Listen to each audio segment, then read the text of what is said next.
Okay, great. Hello to everyone, and happy we have the opportunity to present you this very interesting topic of open source malware in the wild. You have this nice shortcut because it can be too long. Together with me, we have Hido Cohen, which is our lead Hello. malware researcher, uh, and myself, obviously, the Chief Technology Officer. We'll have a very interesting topic to talk with, and we'll start going on. Let's go on with the first slide.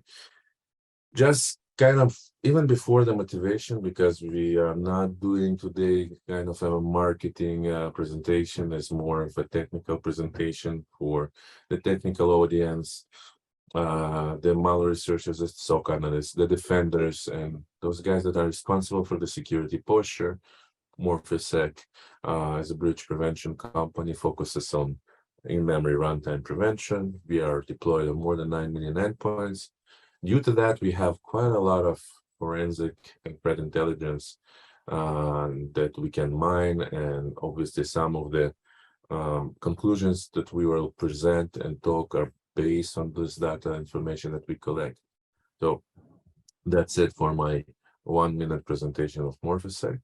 Let's start with really the motivation for what we are going to talk, which is basically open source malware, as being written in the title. Many of you probably know the concept of open source software. It's not the same. Obviously, in open source software, there are cons and pros. The community that helps everyone to develop a more secure solution, while also providing visibility to others. Open source malware is a bit different. Morphisec intercepts dozens of those open source malwares, rats, and we'll talk about them. Hido will cover those technically on a daily basis. This trend doesn't go down; it actually goes up or maintains in a kind of constant way. So let's start talking about those open source malwares, and let's start from really the delivery or the attack chain itself that eventually gets to open source malware. Hido, the stage is yours. So let's go on. Thank you. So now we'll go over the stages. Each campaign has to go over the cyber kill chain phases.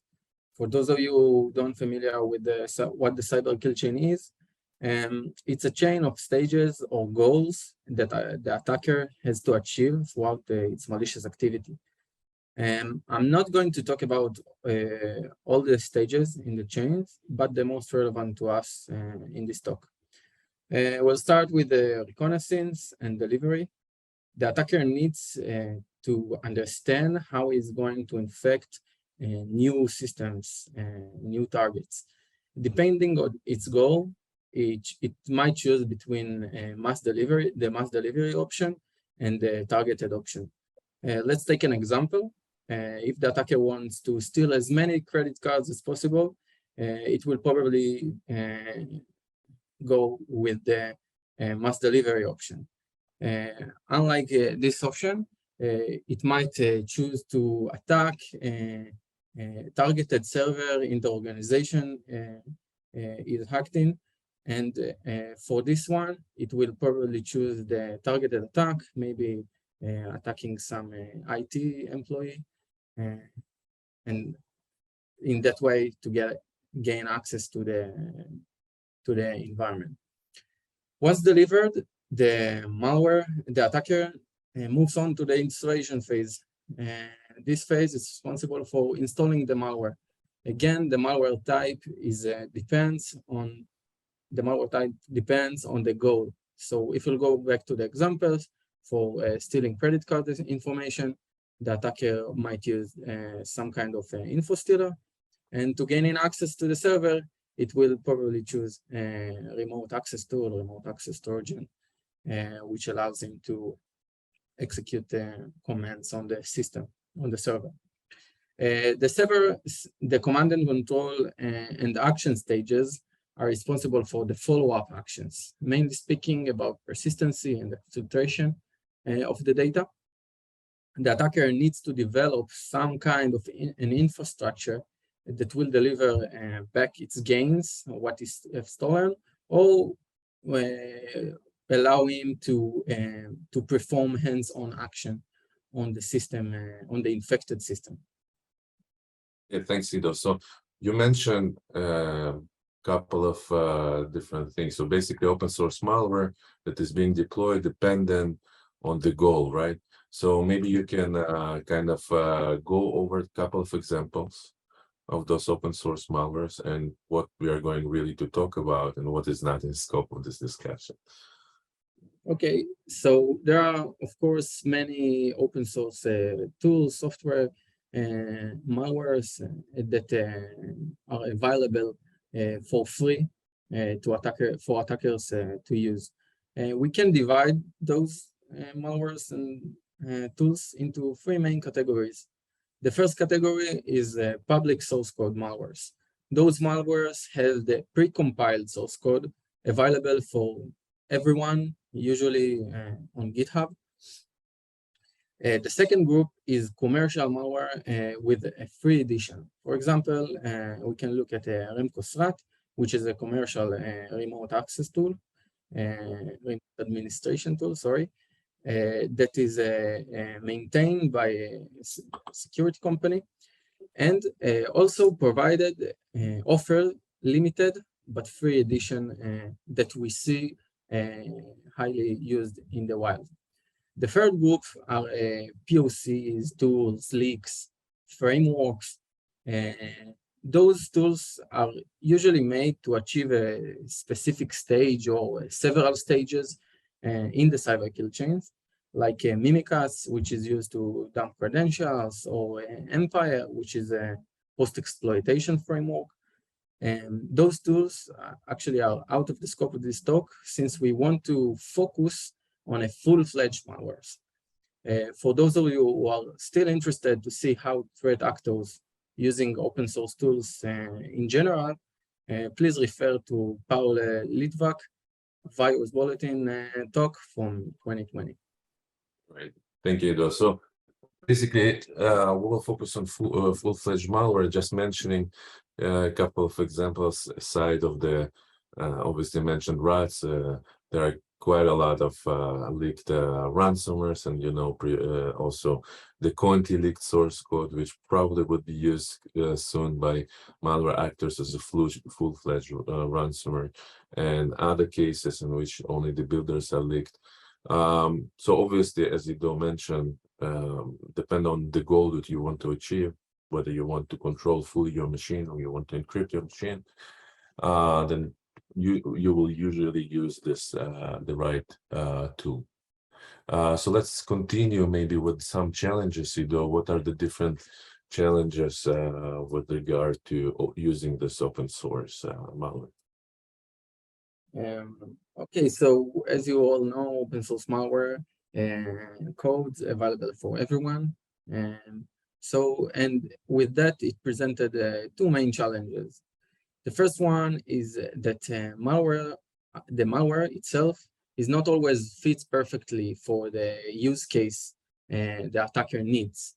So the attacker needs to sometimes modify it or wrap it around with other code, which means that there is a learning curve of the malware itself. The attacker needs to understand in what use cases the malware has an advantage and how to configure it properly.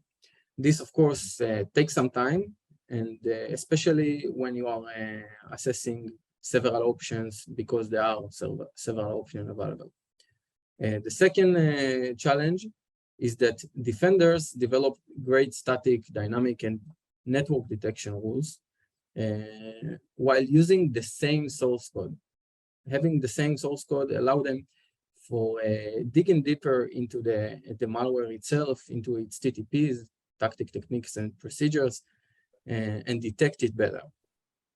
Yeah, so this is kind of one of the advantages for defenders, which are trying to do their best to try to develop those patterns, because great, you have the source code, but then the attackers are many times smarter, right? And they use advanced techniques to still utilize the source code, but in a way so that it will not be detected by third-party solution. And maybe it leads us to the next kind of slide, that let's talk about how really those attackers or threat actors, depend on who really names them, how do they still continue to use those open source fully fledged malwares while evading the current detection solution patterns.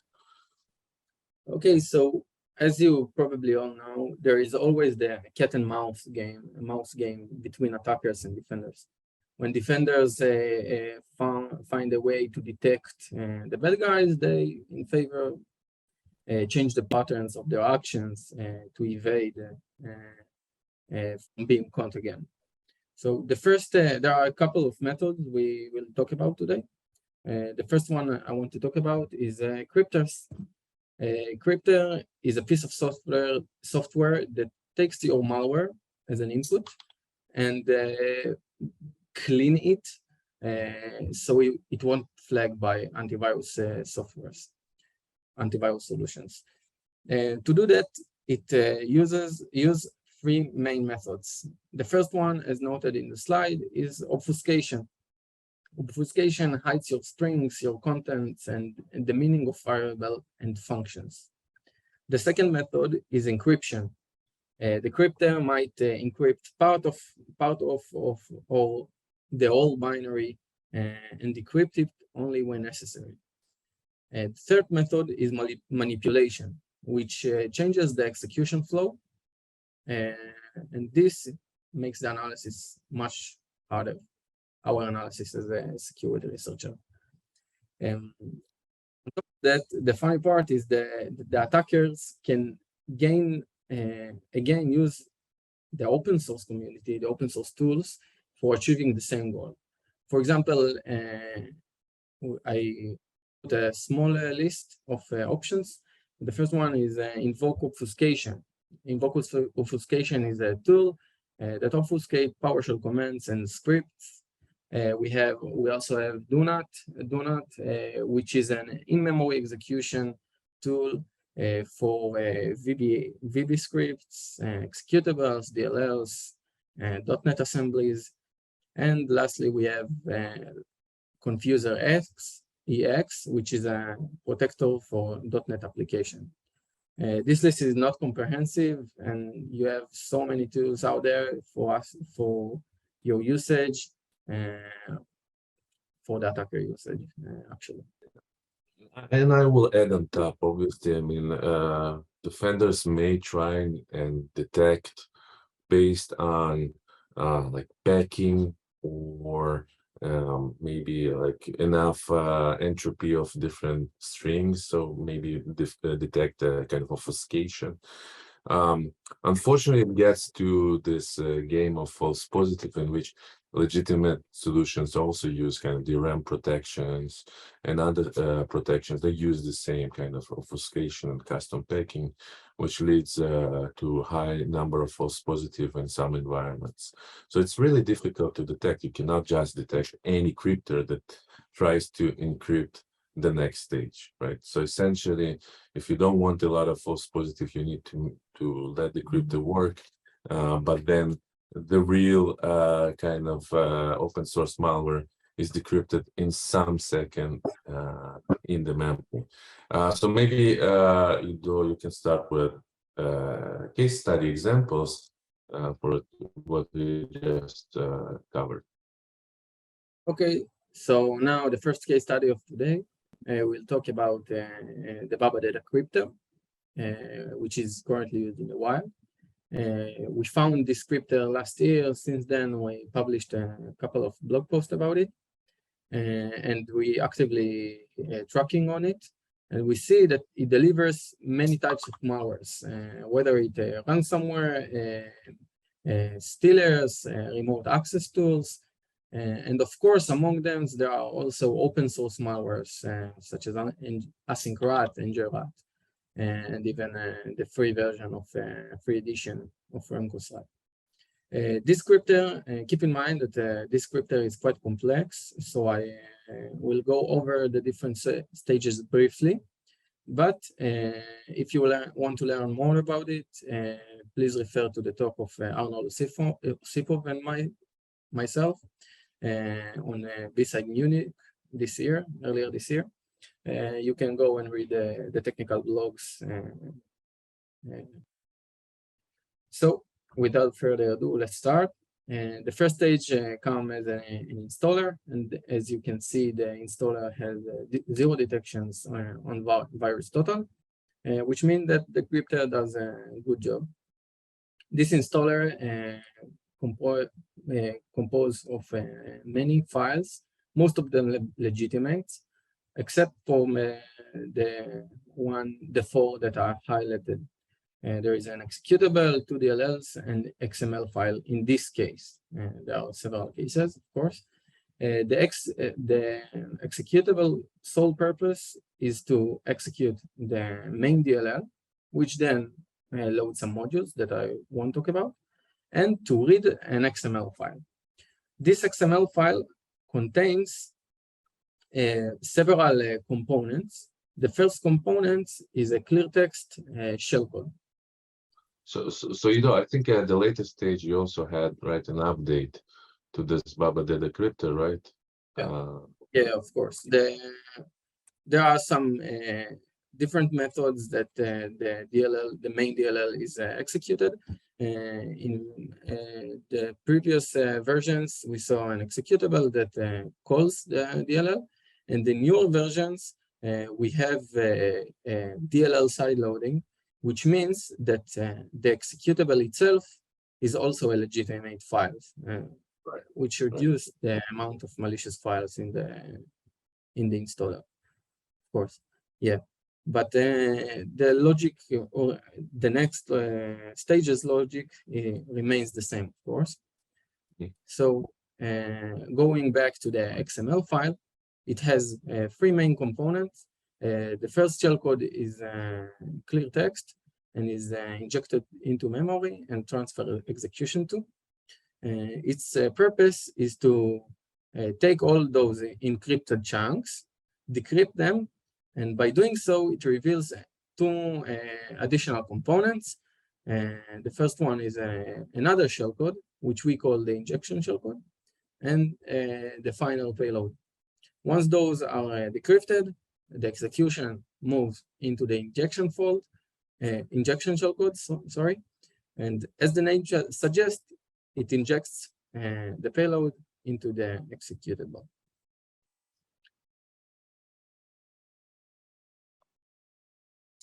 Okay, so we talked about cryptors, and now I'll present another method used by attackers to evade from detections, and this one is multi-stage infections.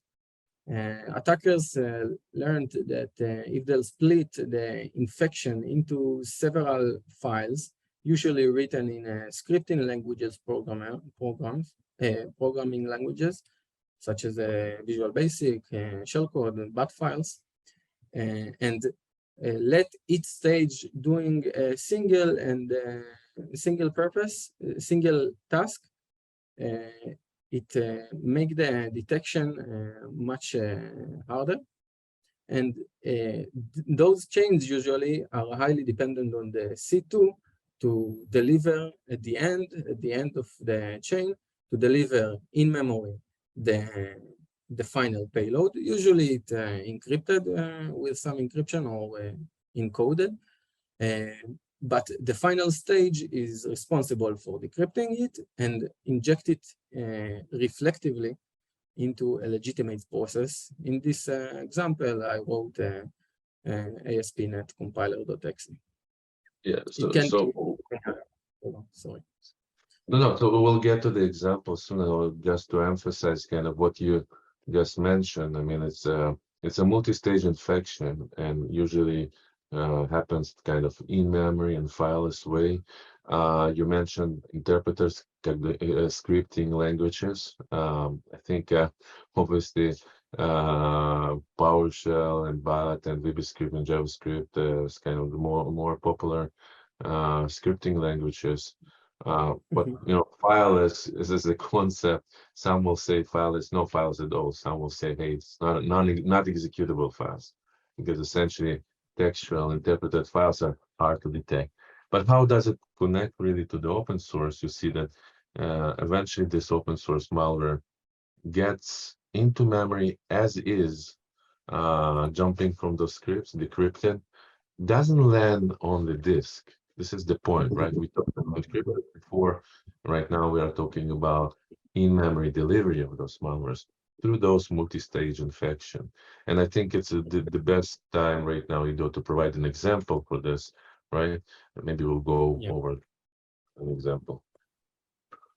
Okay. So I choose an example which is divided into two parts.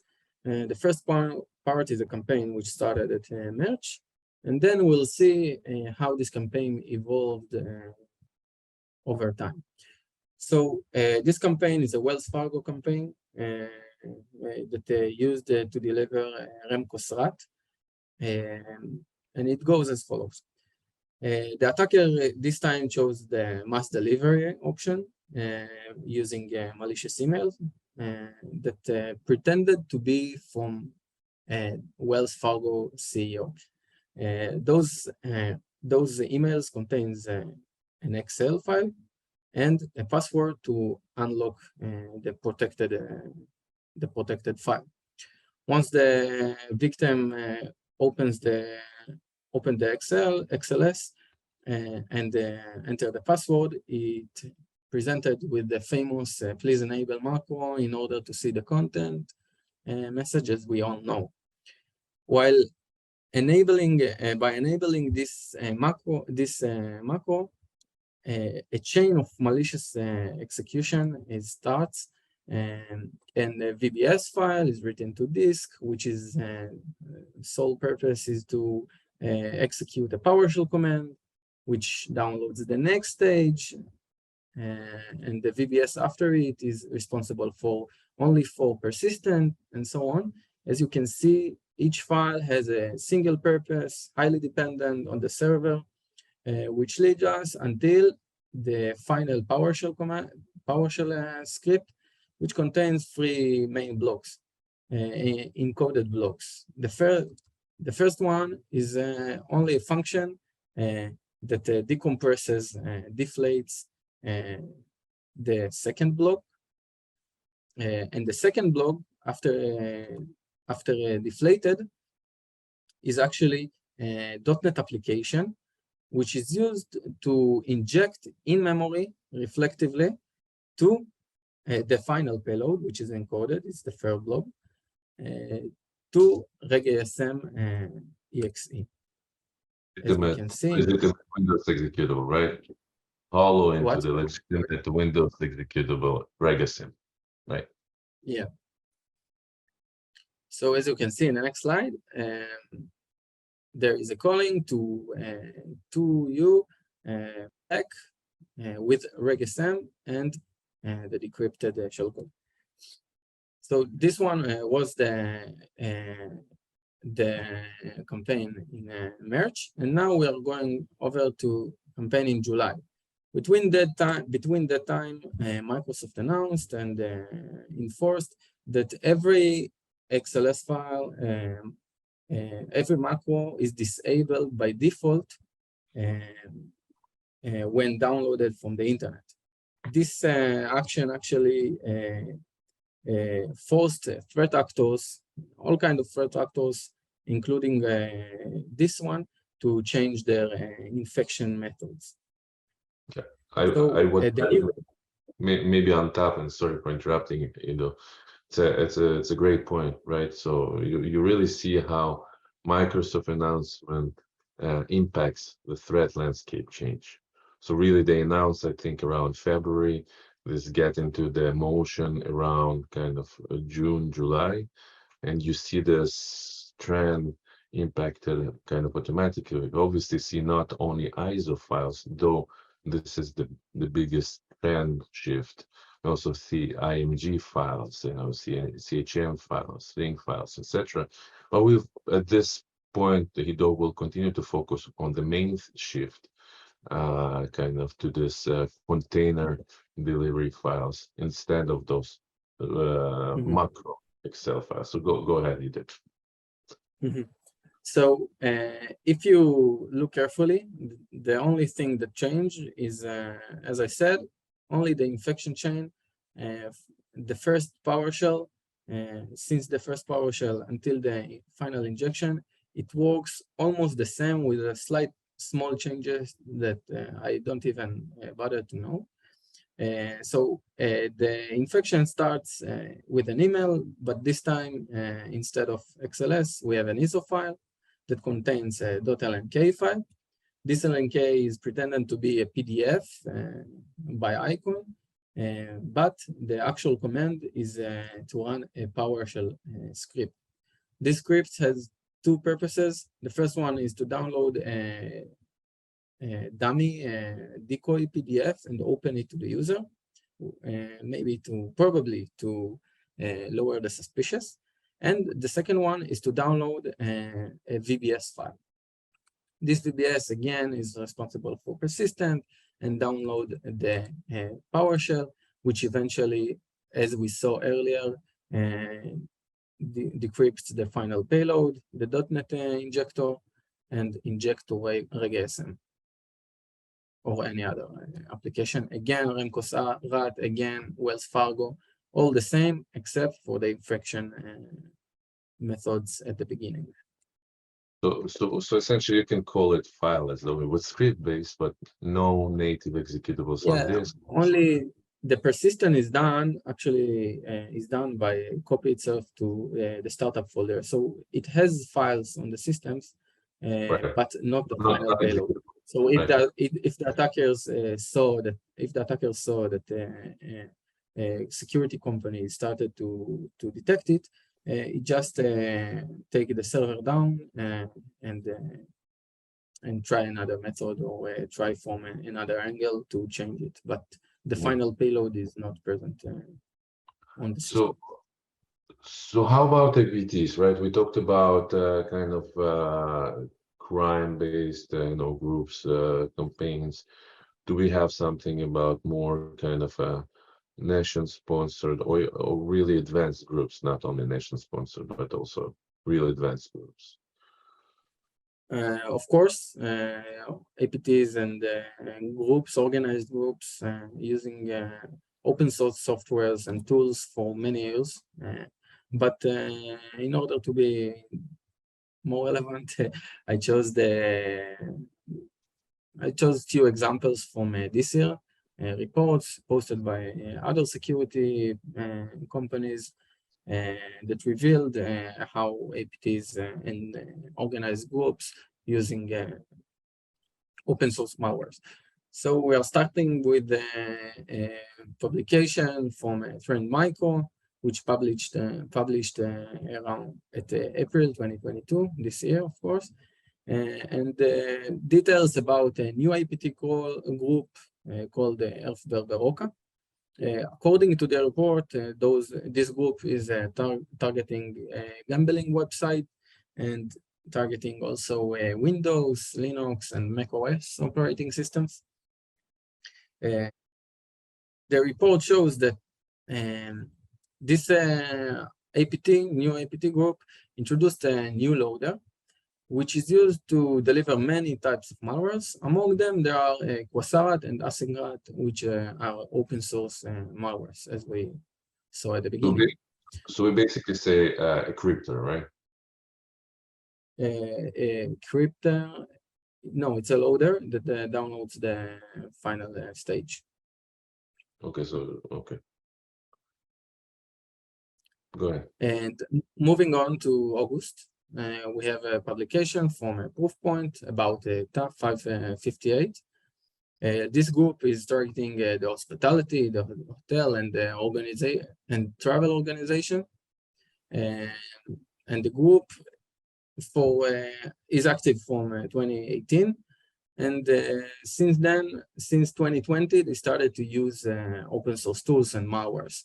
They started with NJRAT at 2020 and moved to Asyncrat, which is used until this day. In September, we have two publications, one from Checkpoint and the other from Symantec. We'll start with the Checkpoints that details about a new campaign called Dangerous Savannah. This campaign targets the financial institution this time. And in their report, they report how threat actors use the multi-stage infection execution chain to deliver many open source malwares and tools. Several open source, not many. And among them, we can see Asyncrat, you can see the push C2 framework, the Metasploit framework.